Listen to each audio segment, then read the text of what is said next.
Hey everybody, welcome back to the channel. In this video, I'm going to finally answer and take on a little bit of a studio tour because a lot of you guys have been asking me questions in the last several videos about my console and about the gear. Even though we're not talking about that stuff here at Home Recording Made Easy, we always stick with stuff in the box, plugins, and those kinds of things. That's what this whole channel is built around. But I do work in the analog domain and I do have a second YouTube channel. And some of you guys are now asking me specific questions about the stuff I have here, and I'm glad to answer that for you. So in today's video, what I'm going to do is we're going to take a little studio tour. I'm going to walk you through everything that I have in my analog mixing workflow here and talk to you most importantly about what plugin equivalents you can use to get the same kind of workflow and the same kind of vibe that I have here in the analog domain. So you asked about it. I'm going to show it to you today. That's what we're going to do in this video. So stick around.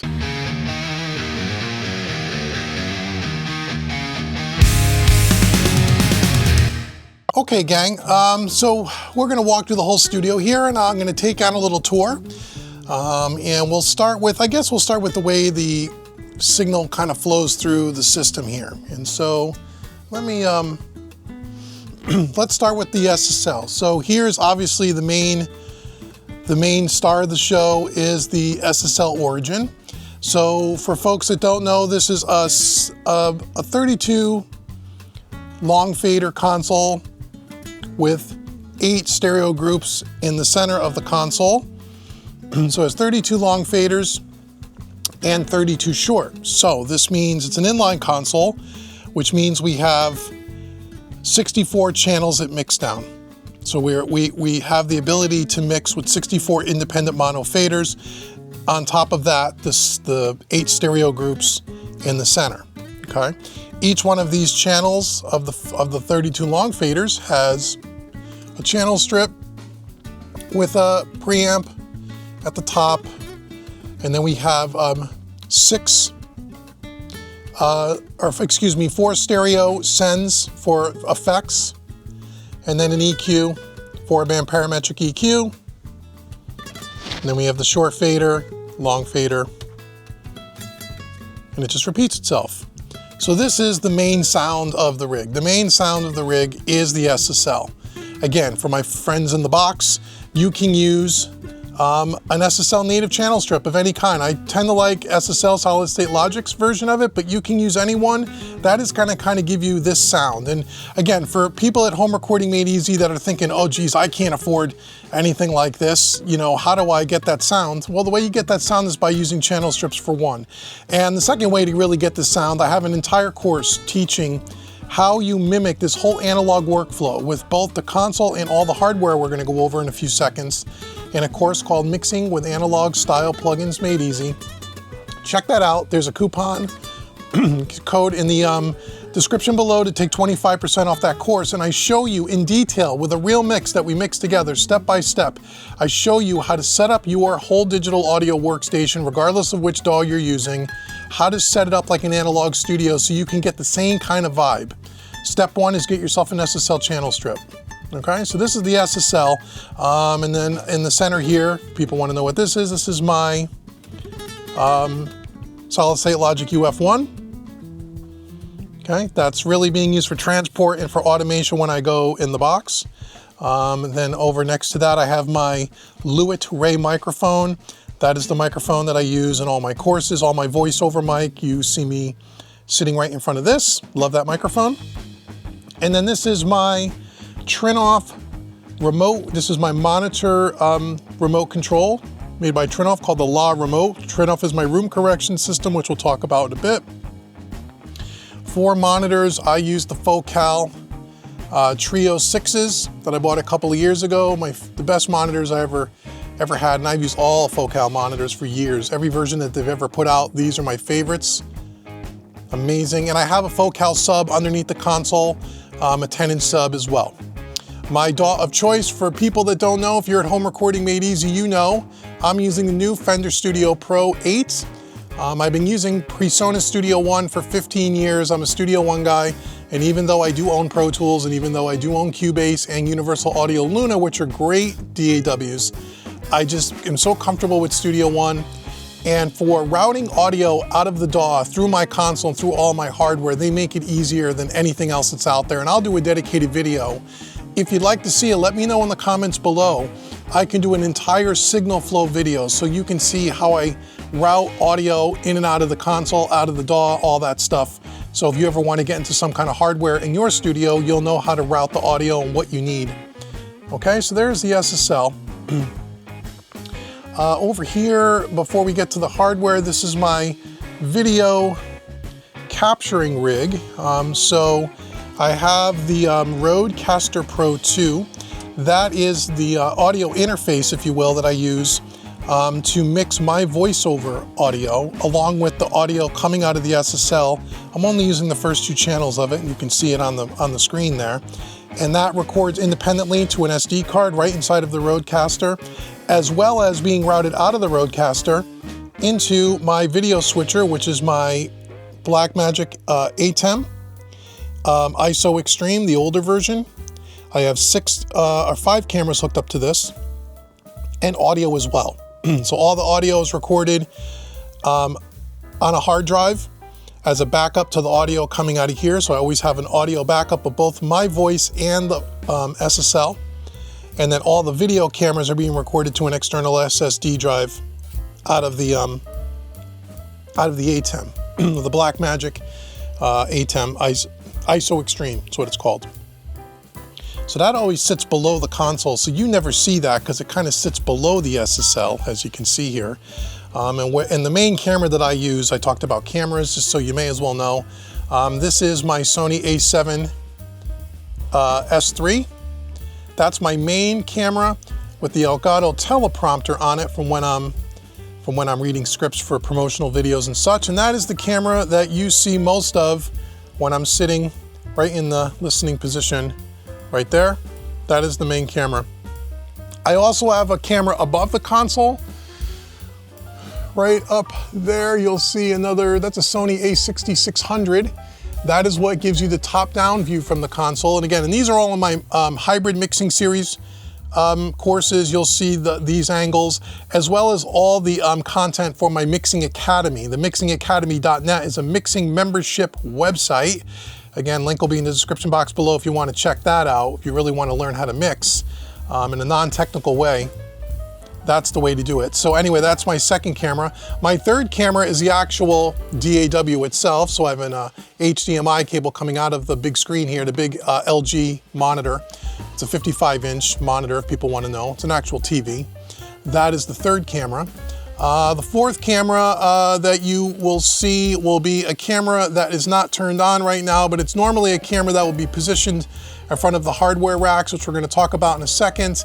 And then camera 5 is actually the camera that I'm holding right now for when I come up to the gear and show you different things, and that is my DJI Osmo Pocket 3. It's a brand new camera for me. So that's the video setup. Okay, so let's talk about the audio. So the audio the signal flow comes out of Fender Studio Pro, and before it goes to the SSL, it comes down to my audio interface. Let me crouch down here, which in my case is the Antelope Galaxy 64. I bought this a couple of years ago. I really love it. These replaced my PreSonus Quantum interfaces. I was having some issues with one of those. And this is the only one that had, at the time, where you can get 64 in, 64 out I/O, which is what my console is. So that's one of the reasons why I use this one. All in one box, so I don't have to worry about daisy chaining interfaces together, don't have to worry about clocking issues or anything like that. I love this thing. It's built for expansion if I ever wanted to get into Atmos or anything like that, or Pro Tools HDX. Wonderful interface, bought that from Vintage King. Great interface. Below that, these are just power conditioners. There are 6 power conditioners in this rig. The first 5 is where all the gear is plugged into. The 6th one is the SSL and the Focal monitors. And these are all Furman power conditioners that have delays. So we have delay 1, 2, and 3, where they turn on in phases. So not everything turns on at once. Kind of a delayed power up, power down, which is safer for the equipment. Okay. Above that, these things are called the West Audio. I have 2 of these. The West Audio NG levelers. This is post-processing automation which is great. So doing automation with an analog console that doesn't have automation built in, this allows you to do this post-processing, so you can do your automation after compression, which is the ideal way to do it. I've done a video on the Mixing Music Analog channel. You can check that out if you want on these things. And these are called the West Audio NG levelers, and there are two of them. They are both 16 in, 16 out. So I have them hooked up to all 32 long faders. So I can do post-processing automation on all 32 faders on the console. So it's like having automation built into the console, but not really. All digitally controlled with a plugin, and it's 100% recallable. So that's really cool. You can check out the video on that. Above that is my computer. I'm using a 2025 Mac Studio. The Max, no. Yeah, the entry-level version. Yeah, the Max, not the Ultra. The only thing I've upgraded is I put a 2 terabyte hard drive in there. It's got 32 gigs of RAM that comes stock with it. Runs perfectly. It's really overkill for this system, but I wanted to buy a more powerful computer for live streaming stuff when I do my live streaming. Okay. Next to that, I got a couple of OWC docks for extra I/O for USB and Thunderbolt, because I have a lot of peripherals. Above that is the room correction I was talking about. This is the Trinoff Nova. Again, on the Mixing Music Analog channel, there's several videos on the Trinoff Nova. If you want to get into room correction, this is the Cadillac of room correction. But I'm a big fan of room correction and how it helps you with better mixing decisions by correcting the deficiencies that you're hearing in your room. Again, for the home recording made easy audience, you don't need to buy something like this, which is very expensive. You can do a software solution. IK Multimedia makes one called the ARC. Sound reference or reference ID, that's the other one you can use. Any kind of room correction, if you're going to be mixing and taking mixing seriously and you want accurate mixes that translate, you need some kind of room correction. And I have the Trinoff Nova, and I've done videos on that. And there's the cool blue logo. Okay, so that's the signal flow. Now from out of the SSL into the Galaxy, okay? And then out of the Galaxy, we're going through hardware, and then, well, out of the Galaxy, it's going, excuse me, out of the Fender Studio Pro, going out of the Galaxy, which is hooked up to the Galaxy, going into the SSL, right? So that's how the signal flows. And then on every channel of the SSL, we have insert points, so we can insert hardware. My finger's down here. We have insert points across all 64 faders where we can insert different pieces of gear, and that includes the stereo buses in the center. So let's talk about the patch bay that it goes to next. The patch bay that I'm using is the Flock Audio XT. This thing is an amazing piece of equipment. I've done many, many videos on the Mixing Music Analog channel. So if you're from Home Recording Made Easy and you're watching this and you want to see reviews on everything that I'm talking about here in the analog domain, I'll link the Mixing Music Analog YouTube channel. Go subscribe over there. Every single thing that I'm about to show you, including the stuff on the SSL and the Galaxy and the NG levelers that we just talked about and the Trinoff Nova, are all on that channel. So go on over there and subscribe. Anyway, the Flock Audio Patch XT allows you to hook up all your gear to your console, and you can audition different pieces of gear and swap them in and out as quickly as you can with plugins. It's an amazing piece of technology. That's what this is. This is a 192 point patch bay, so it's 96 in, 96 out, and all of my gear is hooked up to this, which we're going to go through now, except for the master bus. The master bus is hardwired to the console, and the reverb and delay is hardwired to the console, and I'll show you that in a second. And the only reason why they're hardwired is because we only had 96 and 96 out, and when you see all this gear, you'll realize we ran out of space. Okay, so there's the patch bay. The patch bay on top, that's a Switchcraft patch bay. We're only using a couple of points of it, and this is for the master bus that's not hooked up to the Flock. Okay, so that's the master bus with those orange cables, which is not hooked up to the Flock, which means the master bus is kind of hardwired and it's locked in. But I never changed my master bus, and let's talk about that now. So again, the signal flow, the very first piece it goes to on the master bus is the Mammoth. Okay, so it's this low shaper. So right down here we have a piece of gear. It's all in this red. This is called the Mammoth. This is by a company called Zombie recording, Zombie Pro audio recording. This is like a low-end shaping machine. It's really tightens up and focuses the low end for like bass and kick and the low end of your mix without getting flubby or farting out. It's an amazing piece. Again, there is a review on the other channel. Okay, this is all digitally controlled with a plugin.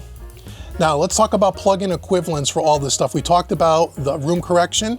We talked about the SSL plugin for all my in the box students watching this. I've never seen a plugin that does anything quite like what this thing does. This is a unique piece. I'm very fortunate to have it. Now, you can try like a sub-harmonic generator. The only one that I think even comes nearly close is maybe the Universal Audio Voice of God plugin. I think they're the only ones that make it. That does something similar. You can check that out. But go check this thing out on the Mixing Music Analog channel. This is a wonderful piece of gear. So that's where the audio hits first. Then from there, it goes to the SSL Bus Plus. And I'm just using it in classic stereo mode. We're only using one side of the compressor. And it is in stereo. Again, typical 2-to-1 ratio, you know, slow attack, fast release. But why I'm not using the console compressor is this has the 4K mode and the total harmonic distortion mode, which I really like, which is why I'm using this and I'm not using the console compressor. Again, for the plugin folks, go get yourself an SSL bus compressor, whether it's by SSL Native, whether it's by any other company that makes an SSL bus compressor. There's 100 of them that make them. The G-Series bus compressor is what you want. That'll give you that kind of vibe. From there, it's going up to my EQ. My EQ is the Gain Lab Audio Empress EQ. This is a modern Pultec style EQ. Very broad curves and strokes, but it also has the mid-band. It's not like the EQP. This has the mid-band as well, which is great. And it's got a bunch of shelving, different ways you can do shelves or, you know, or normal peak curves. But the secret sauce in this is right here. The tube distortion saturation circuit that you can take in and out, which really makes a big difference. Again, this thing is awesome. Again, what would you want to do in plugins? Get yourself a Pultec. That gets you the closest thing. But if you're someone into hardware or someone is thinking about building a master bus for your first piece of hardware and you need a good master bus, 2-bus EQ, that's the best money can buy. It's about $2,400 US. The best EQ in the world. Amazing, I love this thing. Okay, and then from there, the last piece that it goes to is the Neve Master Bus Transformer. Now on the Neve Master Bus Transformer, I'm only using a couple of modules most of the time. I'm using the Super Silk circuit with a little bit of top, a little less bottom, okay? And I'm using the width. I'm not using the color compressor or the equalizer because I'm already using an EQ and a compressor. Sometimes I'll use this just to change it up a little bit, and it's got a great sound, nothing wrong with it. But the Neve Master Bus Transformer is awesome. They do make a plugin of it. Kive Audio makes a plugin of it. You may want to check that out. Check out Kive Audio. They make the Enfuse, which makes a plugin version of this, which is great. So that's the Master Bus. So the Master Bus goes again from the Mammoth, everything in red there, right, to the Bus Plus, to the Empress EQ, to the Neve Master Bus Transformer. Hardwired to the console, same Master Bus every single time. Okay, now let's talk about the reverb and the delay that's hardwired to the console, then we'll get to the individual pieces of gear. So these are two brand new pieces of gear for me. The first one is the Bricasti M7. I've wanted one of these for a long time. Yes, it sounds better than all the Bricasti plugins, but the plugins are pretty close. That's hardwired to the console, and I have a preset that I developed that is called Global Room. And that is where everything, all the instruments, just a little bit of it feeds into it. So you get a nice sense of depth in your mixes without it sounding like a reverb. Okay, that's the Bricasti. Beneath that, I have a delay unit on the second aux return on the console. This is a TC Electronics D2.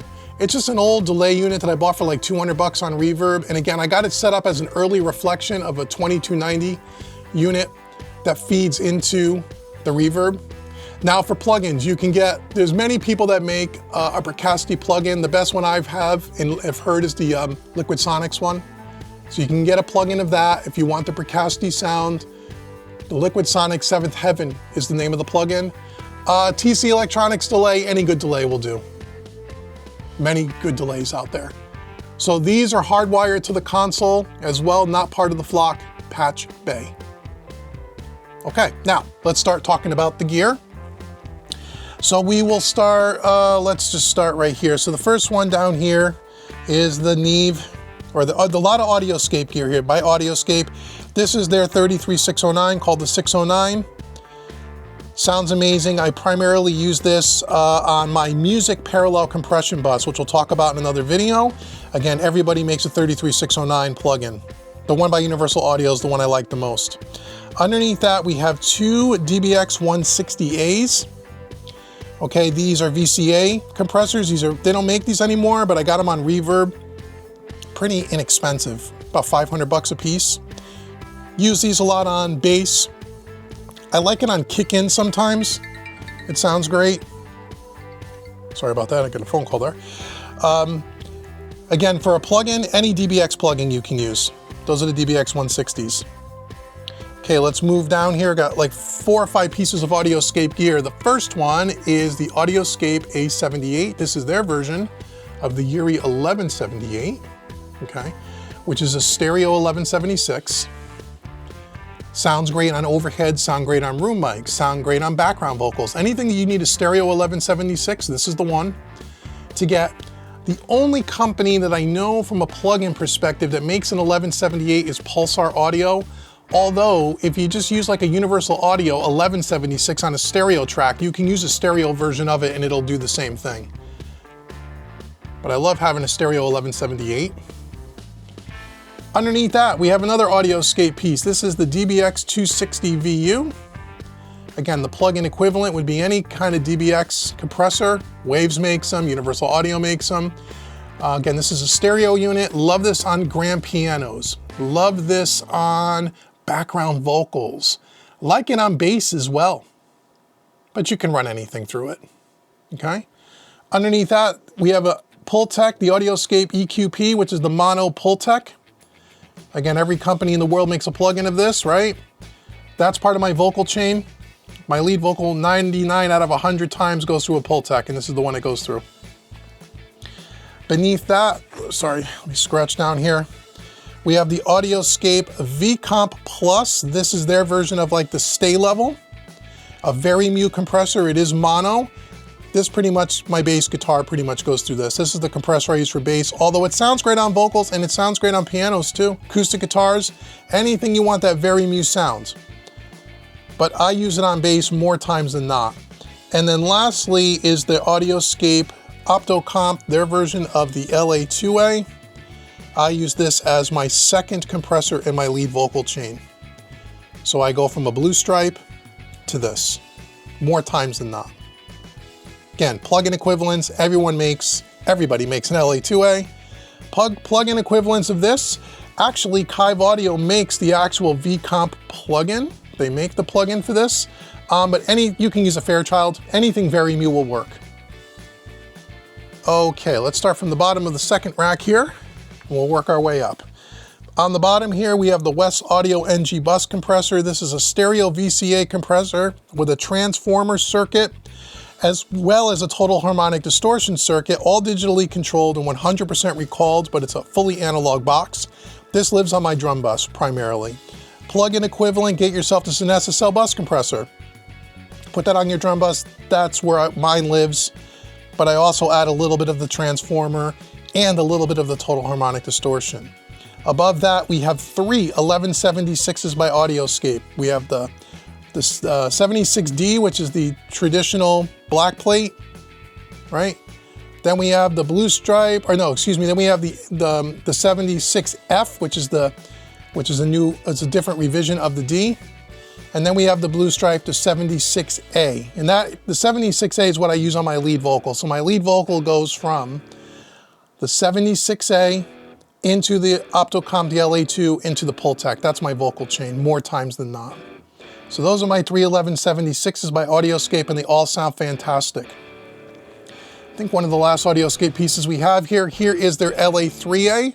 They call the DA3A. I use these a lot on electric guitars, acoustic guitars. Although they sound great on drum bus, it sounds great on anything, but primarily it really runs guitar duties. So again, that is the DA3A by Audioscape. Again, LA3A plugin, you can get one by Waves, by Universal Audio. Anyone who makes an LA3 will mimic this. And then lastly up here, we have the Warm Audio WA1B, which is their version of the Tube Tech. And as I said in other videos, when I've looked at this before and we've done reviews for this, this is my favorite Warm Audio piece. Most of their gear I don't like. I feel like it's cheaply made. The quality's kind of, you know, the reliability isn't always great. This one is an exception to that. It's the only piece of Warm Audio gear I've ever heard that I've liked. This is their version of the Tube Tech. Again, you can get a Tube Tech plugin, the CL1B. That's the plugin equivalent to this compressor. Oh, what do I use it on? Lead vocals sometimes, not usually. Usually it's the Blue Stripes. Snare drum, I love this on. Snare drum. You want big, fat, beefy snare? This is the compressor for you. Okay, now we're gonna go to the top of the rack and we'll finish up here. There's our patch bay as we talked about. Let's talk about the distressors. Several companies make distressor plugins. Universal Audio is the ones I like.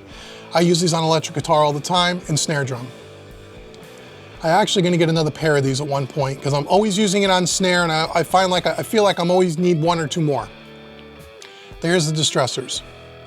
Underneath that, last piece of Audioscape gear, this is the D-Comp. This is like a EMI kind of a vibe.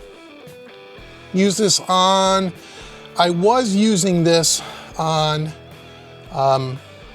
drum parallel compression, but now I just kind of use it on random stuff. Sounds great though on drum rooms, drum overheads. Oh, I forgot one piece of gear though. I'm gonna show you in the other rack in a second. And then underneath that we have our API 5500 stereo EQ. That lives on my drum bus right after the NG bus compressor that we talked about. Again, plugins, Waves makes them, Universal Audio makes them. The 550 EQ, that's what this is. This is a 550 in a stereo box. Before we get to the last set of gear in the 500 rack, I forgot, I skipped over this one here. This is a brand new unit. This is the Imperial Labs Fatso.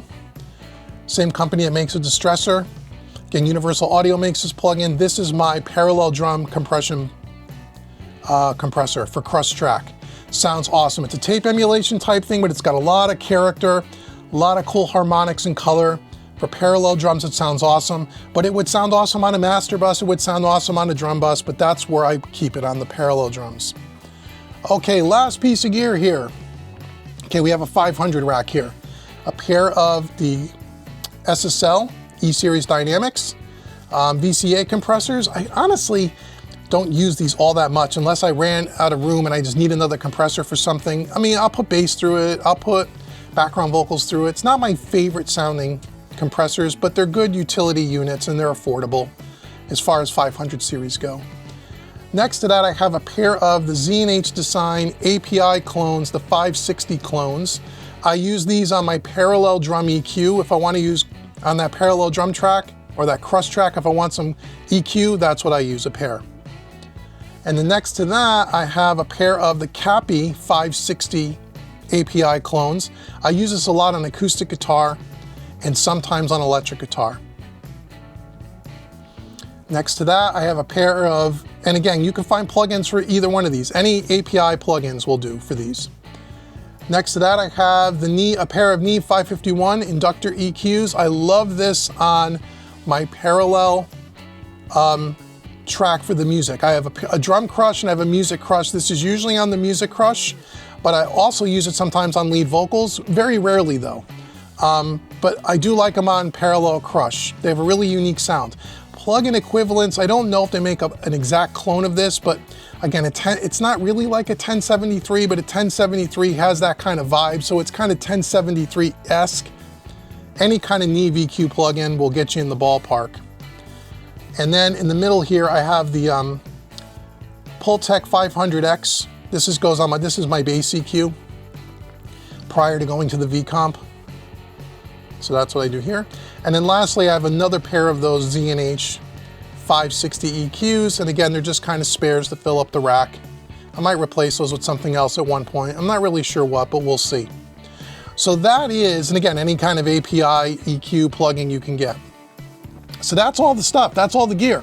So there are plugin equivalents for all of this stuff, as I mentioned, but the key is learning how to use the stuff in the most effective way to get it to sound like the analog kind of workflow. And this is where that course that I mentioned earlier, Mixing with Analog Style Plugins Made Easy, go check that course out, use the 25% discount coupon code. I show you how to use plugins and mix just like I mix in the analog world. And I'm gonna tell you, although it doesn't sound exactly the same, it sounds very similar. If you want that analog kind of sound and workflow, and you want your mixes to come together faster and sound more consistent from project to project, check out Mixing with Analog Style Plugins. And if you really want to dive down deep into mixing, and you really want to learn all the ins and outs of mixing, and you want to join a membership community, check out my Mixing Academy, themixingacademy.net. Links will be in the description box. Oh, last compressor, I forgot about this one. This is my stereo Verimute compressor by a company called RSC Audio. This is like a Fairchild. It doesn't have as many tubes and transformers as a Fairchild, but I'll tell you what, you want something that sounds Fairchild-esque, big, fat, and creamy sounding, this thing is amazing. Military grade build, the thing is built like a tank. I use this thing, lead vocals, sounds great. Background vocals, sounds great. Anything you would put in a Fairchild on, this is it. If you're in the hardware world and you can't afford a Fairchild or one of the companies that make a Fairchild knockoff, again, for the money, this thing gets you really close. This is about $2,400 US dollars or $2,600 US dollars. Again, this is the RSC VMU1-MK1. So there you go, there's the Verimute. So that is all the gear. That is all of the DAW. There we go, all the racks. You guys asked me about it. Here's what I got, okay? And then here we go. Here's the console once again. Monitors the whole setup. So I want to thank you so much for everyone at Home Recording Made Easy that's asked me about all this analog stuff. Like I said, we don't normally talk about this stuff on this channel because it's really more in the box stuff, but you guys have asked me, so I figured I'd show it to you. And I'm probably gonna post this video on both of my YouTube channels. But again, go to Mixing Music Analog, the YouTube channel, and you can check out, again, reviews, several videos on probably every piece of gear that we talked about today, including the SSL. So there it is, the SSL and all the gear. I wanna thank you so much. Let me know in the comments below if there's anything specific you wanna know about this stuff or any demonstrations that you wanna see. And until the next video, I've been Dave with both Home Recording Made Easy and Mixing Music Analog, the YouTube channel. Check out all the links in the description box below, get all those hot deals, and I'll see you guys in the next video. Take care, everybody.